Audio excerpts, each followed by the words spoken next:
Welcome everyone to Identifying Individual Student Needs in the Resource Room Setting. I'm Alicia Atkinson and I am a Customer Success Specialist here at Let's Go Learn.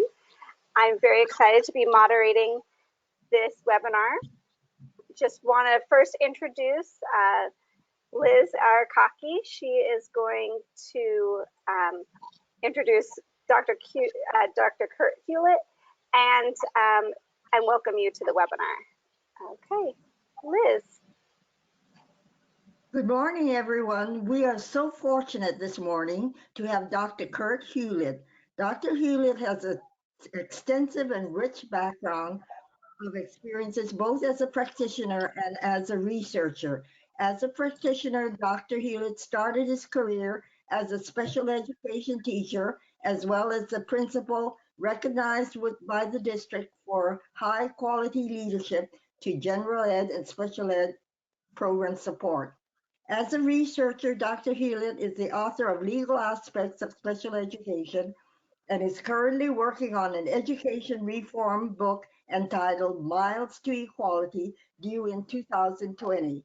Nationwide, Dr. Hulett is providing training on special ed for administrators and teachers. Now, without further ado, a warm welcome to Dr. Hulett. Well, thank you so much, Ms. Arakaki. Very exciting to be here, and aloha to all of our Hawaiian listeners. It's really an honor and a privilege to be here again this week, sharing the airways with Liz. She's a long-term mentor of mine, and we've spent, I guess now it's a couple decades working together in Hawaii and working with the wonderful people of Hawaii. So it is truly an honor, and I'm grateful for the opportunity, Liz. Without further ado, why don't we go ahead and get started here? And what we're going to do is we're going to review a few things today. And I'll give you the big buckets of what we're going to talk about. We're going to explore how to accurately identify individual student needs across reading and math. So we're going to kind of look at diagnostic assessment just a little bit and talk about the importance of it. We're going to learn the importance of cognitive load theory, such a fancy term. But cognitive load theory is really straightforward and something I think you're going to enjoy hearing about. We're going to determine how to deliver interactive learning content within the student's zone of proximal development, another really fancy term, but it's really straightforward. And again, I think you're going to find it super meaningful. And then what we're going to really spend most of our time doing is talk about super hands-on practical resources and strategies for addressing the needs of really unique learners in more of a pull-out intervention and or resource class. And the kiddos that fall into this category are very interesting learners. Generally, when I think of a resource class, we're thinking about where they are in a continuum of placements. And what's so interesting about this is that we have to use a lot of subjectivity when we make determinations of placements. And when we look at resource is really the last stop within a school environment before a child would actually leave the school building and go into a more serious setting, a separate setting from the school. So it's a serious determination to place a child in resource. Now, I want to make it very clear, it's not do we do inclusion or do we do resource? They're actually very separate approaches, and they're both a part of the continuum. At every school I've worked at, I have provided both resource and inclusion. I'm a big advocate for both opportunities for our children, not generally one over the other. So at any rate, what's really important to know when we look at resource is that, first of all, there's a criteria, because it's a more restrictive placement, and a lot of districts really struggle with how do we decide who goes where. Anytime you remove a kiddo from a regular class, particularly inclusion setting, you have to be able to justify it. If you're ever challenged in any way, shape, or form, they're going to ask for the data. So I will tell you, there's no research, there's no science that tells you exactly where a kid should go based on one score, or two scores for that matter. So there's some professional, what I call professional subjectivity and decision-making and judgment we use to do what's right for these kiddos. So what we're really looking at is what I've always recommended is a kid that is 2 grade levels or below and up I put into inclusion if they need additional supports and they are behind grade level. I don't consider resource generally until we get 3 grade levels below in a particular area. This is extremely important because resource we only want to use when the child has really significant learning deficits. We only want to remove them from that regular ed environment when we only have to do it. So let's take a minute, because then you say, well, Kurt, how am I going to know when to place a child in a resource setting? When is it appropriate? Well, the first thing you need to do is you have to have diagnostic assessment data to make these determinations. Now, I've used in my career as a principal, I use Let's Go Learn. Love the data, very straightforward, very easy to use. And I kind of think of it as an online Woodcock-Johnson. Now, I always enjoyed the data from the Woodcock-Johnson, but we generally only do that one time in the life of a child with a disability. And at best, we might do it every 3 years. But you need annual data to make these decisions about these kiddos. So let's take a look at this red circle right smack dab in the middle of your screen. And what we have here are the grade equivalents for each of these major strands. So if we look at numbers and operations, what we're going to find is this child is at 3.25. That is the end of the first quarter of 3rd grade in numbers and operations. If we look at the top right-hand corner, we're going to see this child is in the first month of 4th grade. So this kiddo isn't too far away in numbers and operations, maybe a little less than a year behind. When we get to measurement, we're looking closer to 1.5 years. We get down to data analysis, the kiddo's within striking distance of that actual grade level. And we get into geometry, we are significantly below grade level, more than 3 years it looks like we're right at that. So we're significantly below. Now, so then the question comes up, well, Kurt, what if they're 3 years below in one area but not in others? It depends on how critical that strand is to the overall participation in the class. So you look at the kiddo's grades. Can they do okay in inclusion setting? If they can pass, then you're going to want to have this kiddo in math in an inclusion setting. So you're going to look at multiple data, but what we have here is the predominant nature of the scores is that the kiddo is anywhere between 1 to 2 years below grade level. So this would be a child, not knowing more about it, I would choose to put this child in an inclusion setting. Now we go to this next kiddo, and this is from an assessment called DORA, the Diagnostic Online Reading Assessment. And what this does, if we go up top, you will see the grade levels going across the top. 0, 1 is 1st grade, 2 is 2nd grade, and so on and so forth. So if you look at high frequency words, you'll notice the kiddo's right at 3rd grade. Now remember, this child's in the first month of 4th grade, so about a year behind. Word recognition and phonics, getting closer to 2 years behind. We go to spelling, we're getting closer now to 3 years behind. Oral vocabulary, not doing awful, not anywhere near the 3 years, more at 2.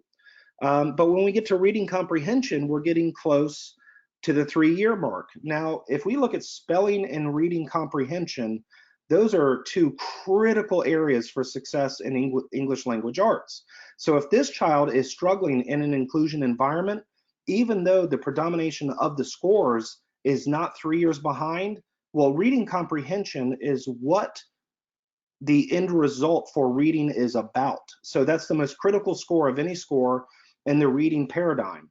So with this, we might consider a resource placement, and we could justify it with data by saying this kiddo is almost 3 years behind grade level. Then we would look at the grades. If the grades support that the child is really struggling and is frustrated in that class and having a hard time keeping up, then it might be appropriate for resource. Now remember, you can have one kiddo in inclusion for one class and in another class in resource. We want to limit the placement in resource. So now what I want to talk a little bit about is cognitive load theory, because now that we've talked a little bit about when and where and why we might place a child in resource, what we really need to get focused on are the actual applications of learning. And how do we reach and teach these kiddos in that environment? Because it's a unique environment. The resource learner has one of 2 things going on. They either have limited cognition or they have significant learning deficits and regular cognition. but all we know is that a child in a resource room is significantly struggling to learn grade level appropriate information. So let me talk about cognitive load theory. And really, guys, cognitive load is just, if you think about somebody lifting weights, how much weight is the load? So how much weight are we putting on the brain when we're trying to help a kiddo learn? Now, there are two areas that I want us to look at today. One is intrinsic, one is extraneous. Intrinsic is, what is the natural difficulty of the actual information we're learning, and what is their prior knowledge? For many of us, if today I said we're going to do a lesson on calculus, many of us would have a very high cognitive load because we don't have a lot of prior knowledge for calculus.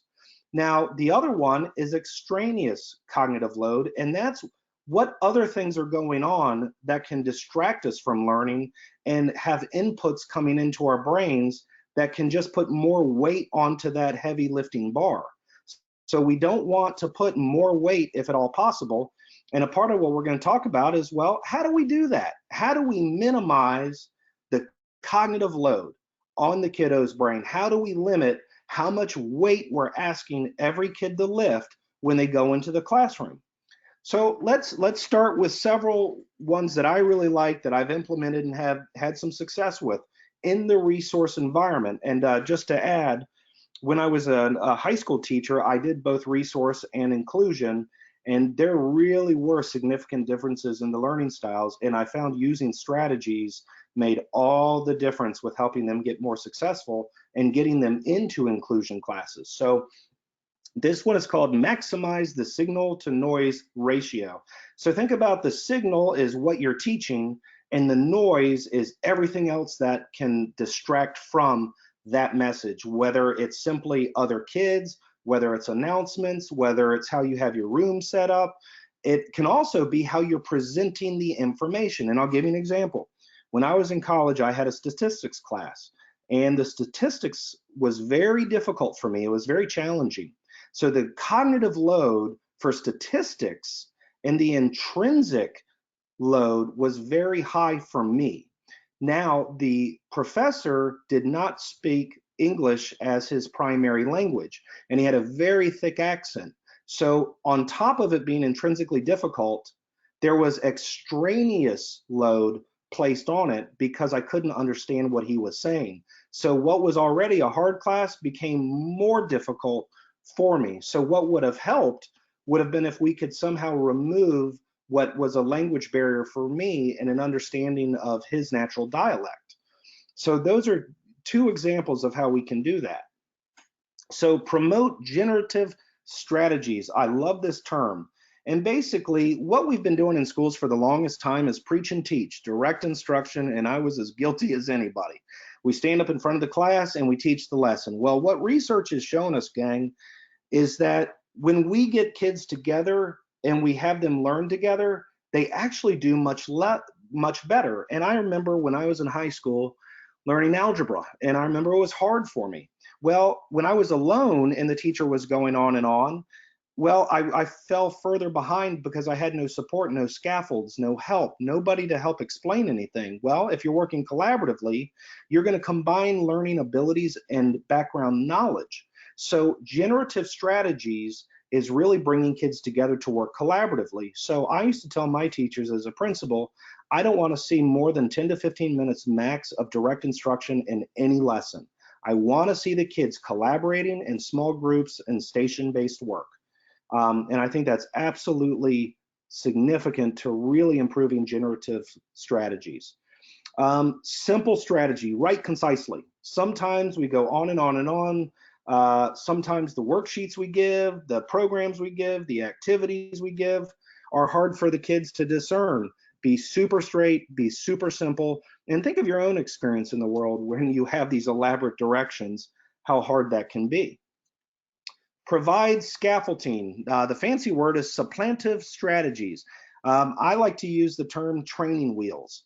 To me, the perfect example is I remember teaching my boys how to ride a bicycle, and we started with very heavy scaffolding, which were the training wheels. Then we removed the training wheels, and Dad, ran next to them with a firm hand on their arm. And then as they started getting a little bit better balance, I would kind of remove my hand for a second, but keeping it on the arm. And in time, as you know, you just start taking your hand off more and more and more, but you stay next to them in case they fall. Well, this is the same thing we need to do in schools.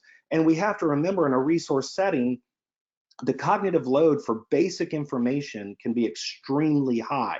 So we can't just give them formulas, information, trying to teach them how to edit and revise without giving them very small chunks of information to learn from. Create opportunities for collaborative learning. Again, this comes back to that interactivity. And if there's one thing I want you guys to take from today's discussion, is every ounce of research supports collaboration in the learning process. If you're concerned about state scores, you're concerned about achievement, get your kids together and have them collaborate in the learning process.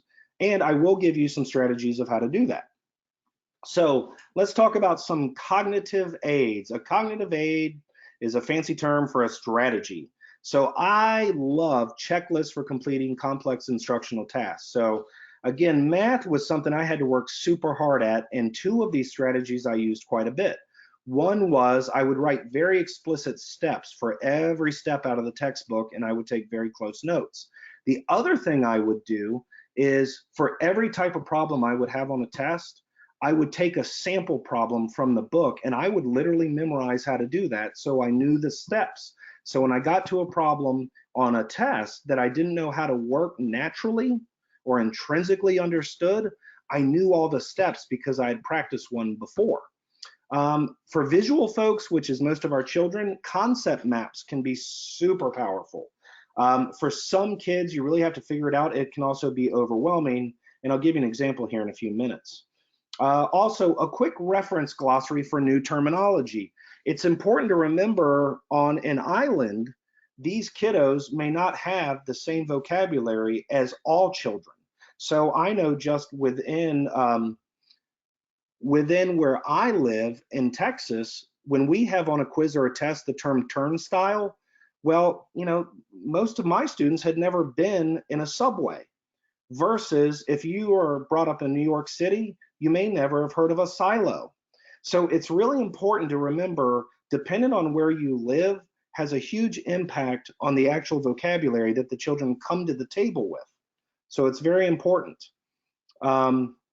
Redundancy. Now this is really interesting because I violated this rule daily. I used to think that practice made perfect, and I would have my students review, and redo problems over and over to try and get that practice aspect coming in. Well, what the research says is that the cognitive load on that is actually really hard. And what the research says is teach it, scaffold it, support it, and once you believe they have a basic understanding of the construct, move on to a new one. You can always come back and support and provide scaffolds to that student, but don't repeat over and over. And it's kind of counterintuitive to what a lot of us have practiced over the years. Problem solving. This is a big one, gang, because on the state test, Common Core, there's a lot of problem solving, but this also places a lot of cognitive load. And I will tell you, I remember well when I was in high school and we had those old questions, you know, you got a train leaving Chicago and it's going to New York City. One's going 60 miles per hour, the other one's going 80. When will they hit each other? Well, the cognitive load on that just overwhelmed me immediately. And what would have been helpful to me are very small steps that told me what I needed to do when I faced that type of a word problem, because I intrinsically, the load was huge to me. So it's very important to realize that problem solving can be helpful for the kiddos, but it also can present a major problem if they don't have a lot of prior knowledge and understand how to do the basics. Media and interaction, simply put, there is some great software out there today, great activities. If you can get singing, if you can get music, if you can get great graphics, you want interactivity in your learning activities. So, you know, and we always want it to be supplemental. The teacher's the main provider of content and information, but you want to have supplemental opportunities today for our kiddos. Just make sure it's interactive. Very important. So a lot of us still just as I'm doing today, provide lectures using slides, and in the school, it's really quite a good thing because it's super easy to do slides, PowerPoints, that sort of a thing for direct instruction, and then provide your kiddos with copies of the notes. And the notes that come out of these are super structured and very easy to follow. But I'm going to go over just a couple points that I think are important when we look at a lecture organization and direct teach in a resource environment. So you want to use a chronology of slides that make sense. So often we will jump around from topic to topic, like in social studies, we'll pop all over the place. Stay consistent and stay on a similar stream of thought, because a resource kiddo who's struggling cognitively is going to have a very hard time shifting gears. Slides should make sense on their own as much as possible. One of the things I've done with these slides today is that because this is only a one-time presentation, you will retain likely less than 50% from just hearing it auditorily the first time. So my hope is that I'm going to put a lot of the text in the presentation so you can revisit it later and increase your overall comprehension. So I'm kind of banking that you will revisit this and either listen to the audio recording or read the notes directly from this. Make clear delineations and transitions between topics. Again, make the transition easy from one topic to the other, and make sure it makes sense to the kiddos. All right, more about lectures. Reduce jargon, keep it simple. In education, we're really bad about jargon. I'm as bad as anybody. Make sure it makes sense to the kiddos. Again, your resource kiddos are going to have very limited vocabularies, and it can be a great challenge for them. Accompany complex ideas with additional diagrams. Kids are visual creatures. They learn by visual context. Analogies are also really great ways to teach kiddos. Add those in as you go. Okay, the other thing, let's talk a little bit about slides and visuals and what we're putting up, because again, we do a lot of our direct teach using slides, using visuals. And if not, we need to use visuals because we want to hit them in every way possible of learning modality. So right now we're doing it auditorily, we're doing it visually. If I was there in person with you, we would also do it cooperatively and in a tactile fashion. We would touch things, we would get engaged with the content. So let's talk about slides and visuals. Use high contrast between slides and background. You'll notice on mine, the background is dark blue and then the text is white or yellow, so it pops off the screen. Avoid large blocks of text. Now, I'm using large blocks of text because I'm hoping to provide you with more content down the road, and also knowing this is our one time together. When you teach 5 days a week, you're going to be able to review and be recursive. So again, don't put a bunch of text on the screen. Include titles and labels for all figures. Again, if you're giving notes to the kiddos later and you're going to give them copies, make sure they can make sense of it when they go back.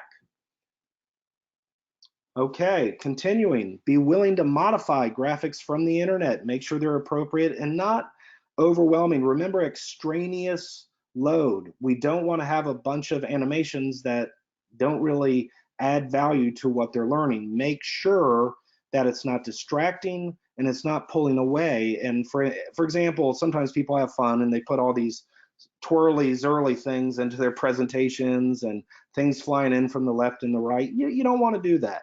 Keep it simple, keep it straight. Now let's talk about projecting written notes. Today is a type of projection of written notes. Now sometimes teachers like to use handwritten notes. I really recommend against it.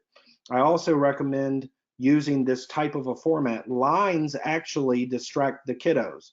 You want as straightforward on a paper, typewritten with just text if at all possible. And again, very organized, very logical, and you want the kids to start learning how to study. Classroom atmosphere. Again, we always want to build a loving, supportive, strong environment, but even more so for children with resource. You know, they go out into the PE class, and I tell you, it has broken my heart more than once. You know, I'd watch my kiddos go out into PE and music and art, and they didn't always fit in. and sometimes they'd get made fun of. Other kids would call them names, and some of their behaviors could be a little awkward. A lot of my resource kids had behavioral issues, they had cognitive issues, they had other social challenges that came with it. And what became super important to me was that my classroom became a really safe place for every kiddo to be. So, you know, we didn't sign up to be social workers, but that's a part of what we have to do today. And the one thing I know about Hawaii is how loving of a community and culture it is. So I think that's very natural for the state of Hawaii. But again, let's make sure it's a super warm and supportive environment. Now, once we're in there, think about your feedback on pacing. Ask the kiddos, is this too fast? Is it too slow? Do I need to pull it back? Quite often, you're going to need to slow it down. Provide a skeleton framework for note taking. Don't just ask them to take notes, they're going to struggle. Give them a framework and have them, even like the close method, fill in the blank. Make it really easy to begin, and then scaffold your way up to them taking their own notes as they will in college. Reduce potential distractions in the classroom atmosphere, and that's simple stuff, but blinking lights, buzzing lights, fans, noises. You know, we have a lot of kiddos that have ADHD. Kiddos are highly distractible to begin with. So let's shift gears here real quickly.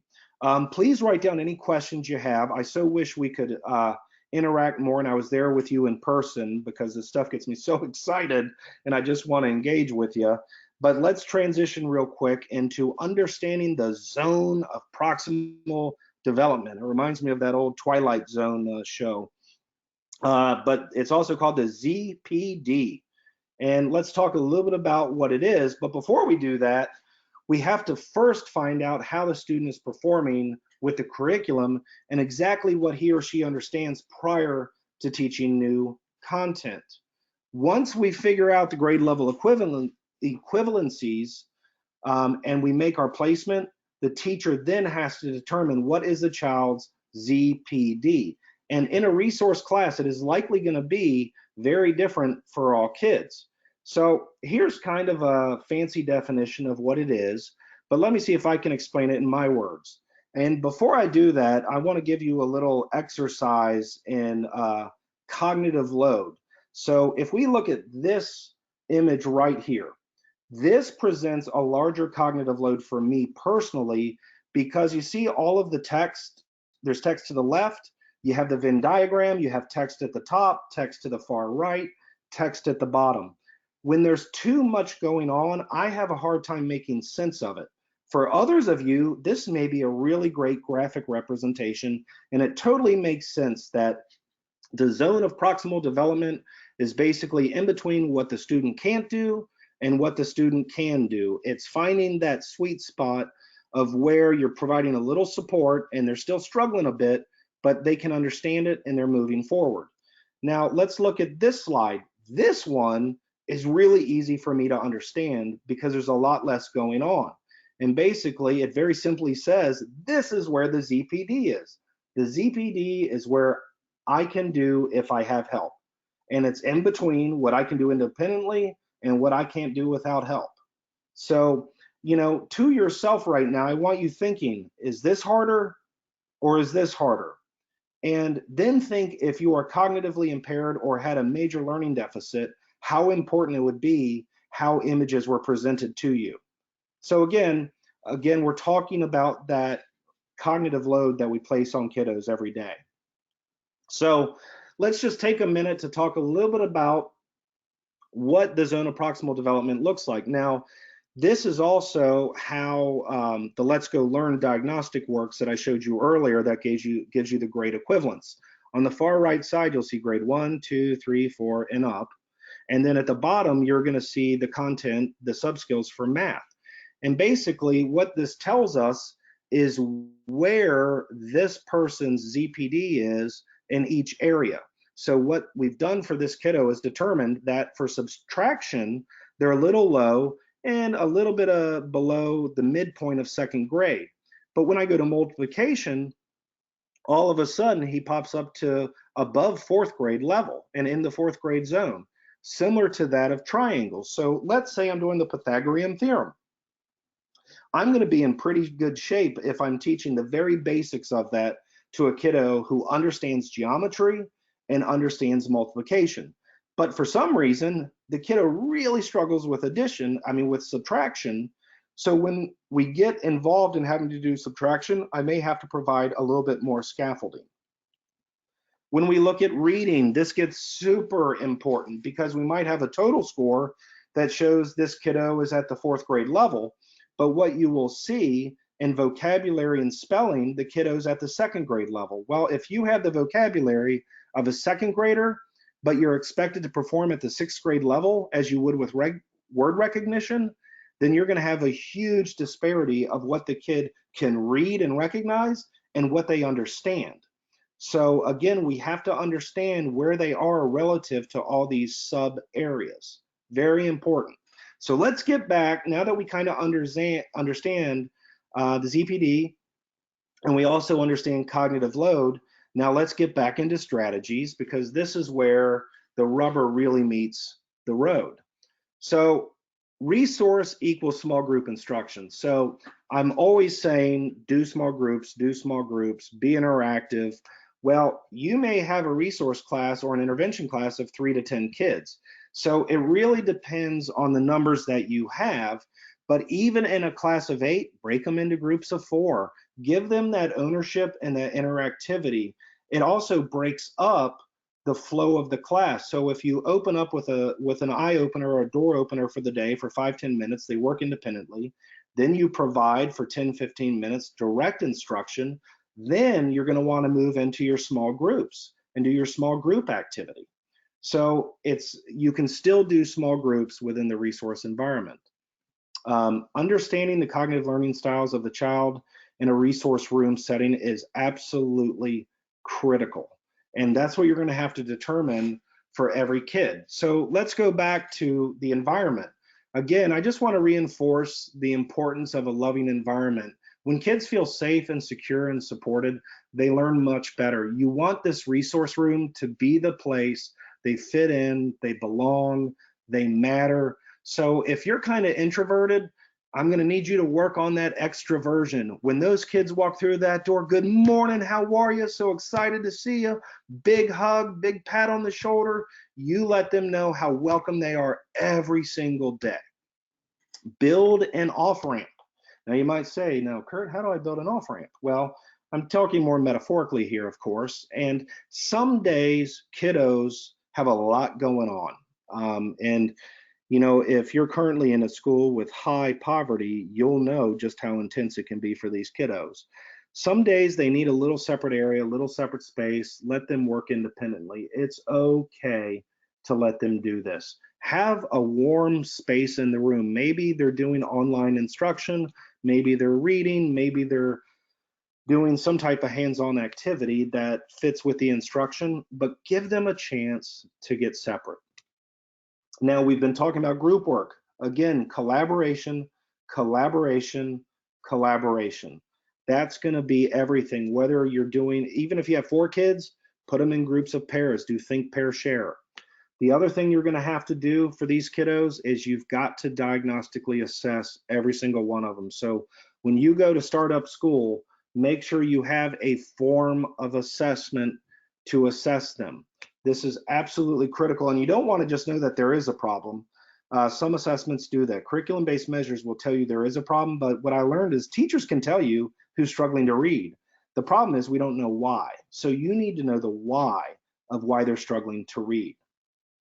So let's hit a couple goals in the resource room, a couple important points. Don't be boring, be exciting, be wild, get out there. You know, I mean, have various things that you throw across the room. Again, make it an exciting environment. If you're bored, they are bored. Think about your learning when you go to a full day of PD and the person isn't enthusiastic. Well, within 10 minutes, you're on your phone under the table. It's so hard to be engaged when you're not excited. Now, setting goals. What's critical is make sure you know their IEP goals. And if the goals aren't solid, go back to that person that wrote them and get solid, reasonably ambitious goals for that kiddo and get focused on really helping them achieve those goals. It's important to make sure they're meaningful. Again, we're going to form groups and be collaborative. I love quick writes. Quick writes, again, you don't hold a whole lot of expectation for the grammar. What you're looking at is getting them to use words in written form. So you might say, all right, gang, you got 5 minutes. Tell me what you did this weekend and what was the most fun you had, and tell me one of your dreams. Go. And you have 5 minutes and you just tell them to write. Again, we hit the ABCs: acceptance, belonging, community. I put these words on my wall: acceptance, belonging, and community. And that was to remind me every day of the #1 priority of teaching. And it's not standards. It's about children and about their social and emotional health and taking care of them and loving them.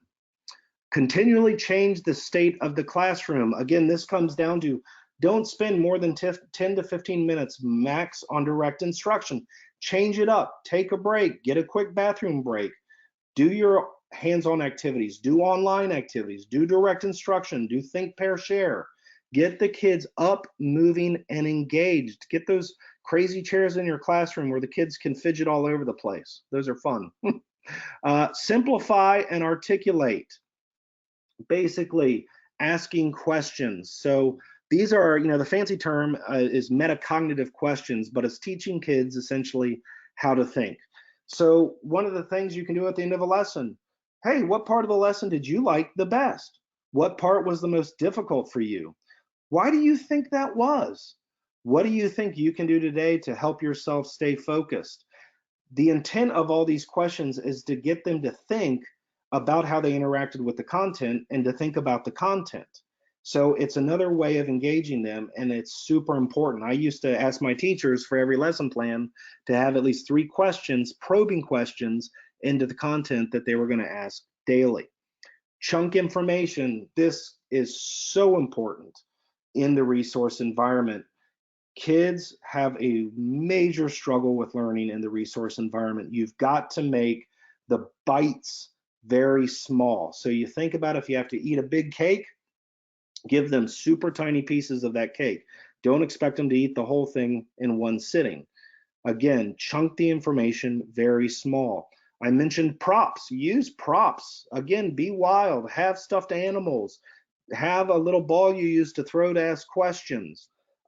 Again, breaks. Think about your experience with PD and how easy it is to get off task, to be distracted, and to just plain get bored.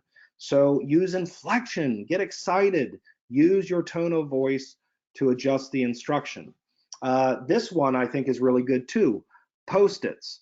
A lot of times it can be kind of hard because the kids in resource haven't had a whole lot of luck when it comes to success in the classroom environment. So Postits are a way of having them ask questions, have all the kids write Postits, and then they essentially get into pairs, they compare their questions, and then you might have one share out one of the better questions. Super easy way. Another one my students loved was snowballs. So every kid had to make a snowball. Basically, they take out a sheet of paper, they'd write questions, they'd ball it up, they'd toss it. Again, hopefully not at anybody, me in particular. They would throw it up in the air, and then you would have to pick up somebody else's snowball, and then we would do a round robin of answering questions. And it's just a fun way of kind of mixing it up with the kiddos. Prediction is big, especially when you're, and I wouldn't call it boring content, but for some kids, learning 8 hours a day, 5 days a week can get a little monotonous for them. So, let's say again, we're teaching about James Cook coming over from England and visiting Hawaii for the first time. Have them make some predictions. What do you think that boat ride was like in the late 1700s? What do you think they were wearing? Did they shave? I mean, how did they eat? Where did they put the food? They couldn't have had refrigerators, right? How did that work? Have the kiddos predict. What do you think Hawaii looked like when he got there? What do you think folks were dressed like? What do you think the land looked like? Did the Big Island have lava? Was there a volcano erupting? I mean, what do you think it looked like when he got there? What did he think? Have fun. Use prediction. Kids love using their imagination. Balanced inquiry. Lectures do have a time and a place, but they are far more effective when they are interactive. Perez, this research I really like, talks about Harvey Silver's Guide for an Effective Lecture, and basically connect new knowledge to existing knowledge, organize the materials into chunks, dual code the information so it's stored in multiple places, and exercise the brain. Basically what you're doing is you're giving them multiple ways of interacting with the same content. So again, we're talking about visual, we're talking about tactile, auditorily, movement, all those various ways of learning. Mind streaming is another very simple but neat way of doing it. Fun little brain break activity that also gives students a chance to recall what they've learned and teach one another. Have students randomly pair up, and then each person teaches the other the most important thing they've learned in the lesson. And it gives them some safety with another peer instead of you calling on them. And it's another way to engage with the content. And quite frankly, one might have gotten something that the other one hasn't. Again, it breaks up the monotony, it gets them moving, gets them interacting, and again, the research shows that they're going to learn better when they do it. Voting. I used to have my kiddos vote on what we were going to discuss that day and go over. Give them 3 different topics or 3 different learning goals and have them vote on it. It gives them ownership of what you're going to be reviewing. Okay, so let's review the keys to success in the resource room environment. Again, determine each child's ZPT by utilizing diagnostic testing. Guys, you've got to assess their needs. Utilize research-based practices that limit cognitive load and maximizes simplicity and engagement. Remember, take that extraneous load off, take all the distractions away, and make it as easy as possible to learn, and use all of the strategies that we've learned today, employ them in that class environment. Create a healthy, fun, and loving environment. Again, I don't think there's anywhere in the United States a better job is done than in Hawaii to create a loving and supportive environment. So this is a major strength of yours. And stay focused on the individual needs and learning styles and abilities of each child. Each kiddo is gonna be different. Take your time, assess these kiddos at the beginning of the year, get to know them, speak with them, call their parents. This is gonna make all the difference in their learning environment. Now, I know we're time sensitive today, and I want to be very respectful to your time. I know how busy you guys are. And at this time, I'd like to turn it back over to our moderator, Alicia, and take any questions that you might have. All right, thank you. Thank you so much.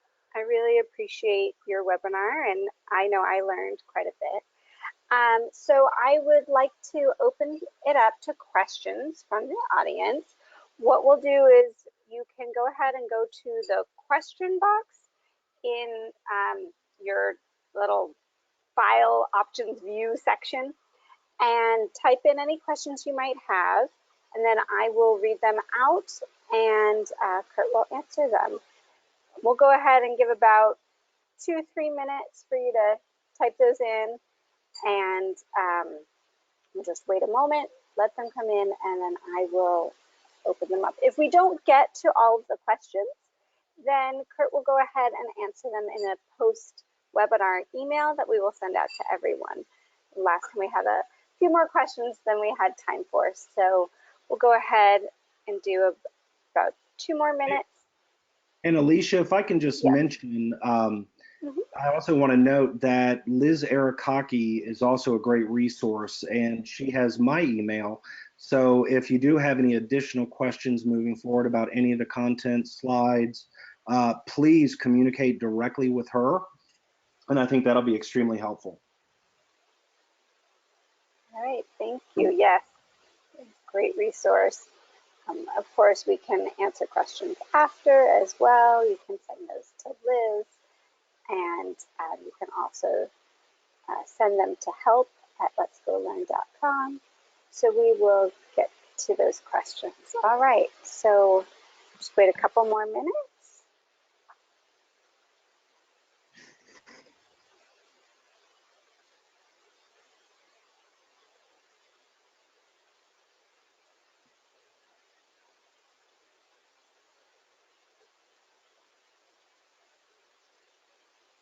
You're doing very good with your wait time, Alicia. I don't, you know what? I don't want to jump the gun. I know it's hard when somebody's talking. No, that's your great teacher in you. It's wonderful.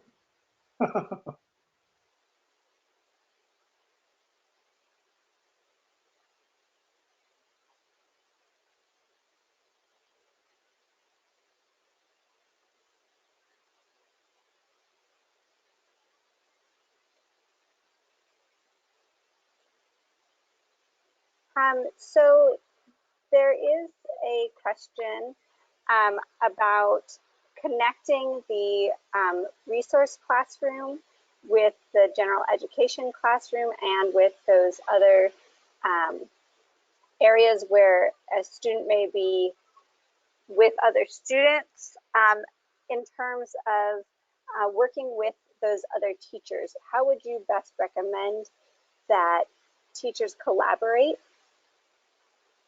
Yeah, I think one of the most important things is it's an interesting requirement of a special educator is that a part of your job is to build really good relationships with the regular ed teachers so that when you go to them and say, hey, you know, Johnny's kind of having a hard time, and boy, when he's in your music class, I would love it if you could engage him more.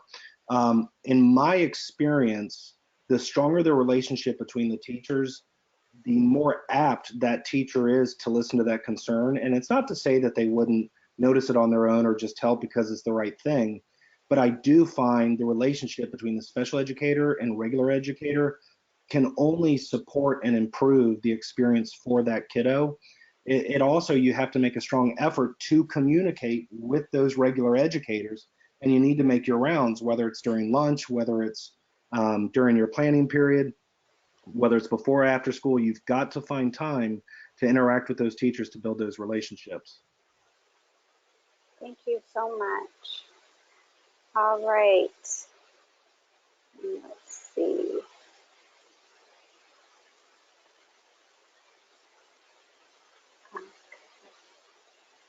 Give me just a moment. All right, could you talk a little bit more about the zone of proximal development and how we can identify that in real time without assessments? You know, it's a great question. I think the best way to do it without a formal assessment is through questioning. So again, let's say, again, going back to the same example, but you know, let's say, well, a different one. Let's say we're teaching about Pearl Harbor and what was it, June 6, 1941. You know, you can first begin by saying, okay, who can tell me, you know, Pearl Harbor, when all of this really kicked off, who can tell me that date? All right, nobody raises their hand. Okay, nobody knows that. Who can tell me what major countries were involved in Pearl Harbor? Okay, nobody answers that. Okay, so let's go back and let's do a little direct instruction. And so what you're going to do is you're going to keep asking questions until you figure out not where just one or two kids are, but where all your kids are. And again, probing questions is kind of what we had before we had all this fancy software that did all this great automated adaptive work for us. We used probing questions. The other way is, say in mathematics, to make sure your kiddos are showing their work, and old school, going back and assessing what mistakes they made. Now, if it's completely blank, the cognitive load is likely way too high because they're completely overwhelmed. So you've got to back it up and keep going down until you find where that ZPD is and really figure out what they know and then start from there. But you've got to figure out, again, what they actually know relative to what you're teaching. And again, probing questions is where you start. Great. You mentioned letting students have alone time if they're struggling on a certain day. Yeah. Can you talk a little bit more about the best way to adjust instructional plans to accommodate emotional challenges while still hitting goals? Oh, that's such a great question. And you know, one of the things I was guilty of as a principal is I was all about instructional time and time on task. And you know, as a young principal, very worried about my state scores, I was always pressing my teachers on that. And the older I've gotten and the more I've learned about life in general, I've realized the importance of just how important emotional health is to children. and essentially that they cannot learn when they're really upset, struggling, or in the middle of some type of tragedy. And so I think the main thing is making that the priority for that day. And in all honesty, I think if I were to do it over, I would tell teachers, don't worry about what they're actually engaged in. Get them engaged in something that's healthy, that's involved, similar to the content. But basically, give them a break, whether it's 10 minutes or whether it's for that class period for that day. And you can always catch them up before school, after school, during lunchtime. There's never going to be a lack of opportunity to catch a kiddo back up. Now, my opinion, just be aware, may be contrary to many educators today. But I've come to believe that the social emotional well-being of children is more important than their performance on a state test. And again, it may not be the most popular opinion, but that is where I fall on that. Thank you. That's helpful. So another question for, you mentioned the probing questions and prediction, getting students to predict. What's maybe a suggestion, an additional suggestion you might have for students who struggle with inferencing? Oh man, inferencing is so hard. It has to be the hardest area. I wish we had Rick McCallum, our resident expert and professor extraordinaire, to answer this. But to me, inferencing is all about background knowledge. And if a child is having a really hard time inferring what's going to happen next and predicting based on the knowledge, what it tells me is they're not understanding the basics of the situation. So if I say, I'm going to paint the scene for you. There's flames coming out of a house. Fire truck pulls up. There's a hydrant to the left. What is the next thing they're going to do? And we're talking just basic steps. Or if I ask you to infer the emotions of the people that are still inside that house, that should be pretty straightforward. But if they're not able to infer the emotional state of those folks, then they're not understanding the very basics of a fire. And in that situation, so then I have to back up and look at the very basics of what I'm asking them to do.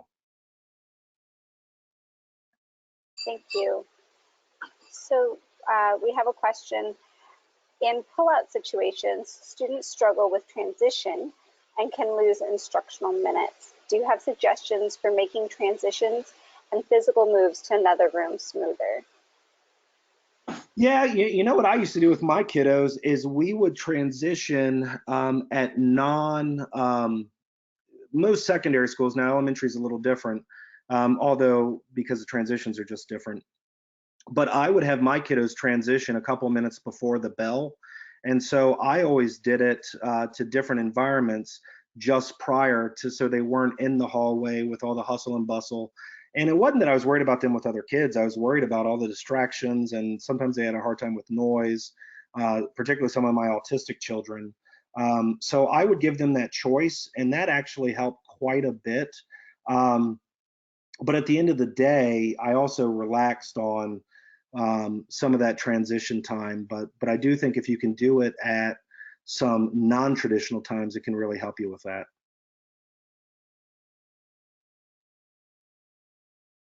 Thank you so much. All right, well, that is the time. I'm just going to turn it back over to you to just close on up. And we really appreciate your expertise and look forward to getting additional support from you and from Liz. Yeah, I just want to thank everybody for logging on. Your questions are absolutely spectacular. Super impressed with the level of questions. I've been doing this for over 20 years now, and those are some of the best questions I've heard. Want to take a minute just to thank Ms. Arakaki for hosting this today. Always truly an honor. As well, if you need any professional development support or any additional needs, Liz knows how to get in touch with me, and she often does and frequently does, and it would be my honor to support you guys in any way moving forward. Best of luck to you, and mahalo.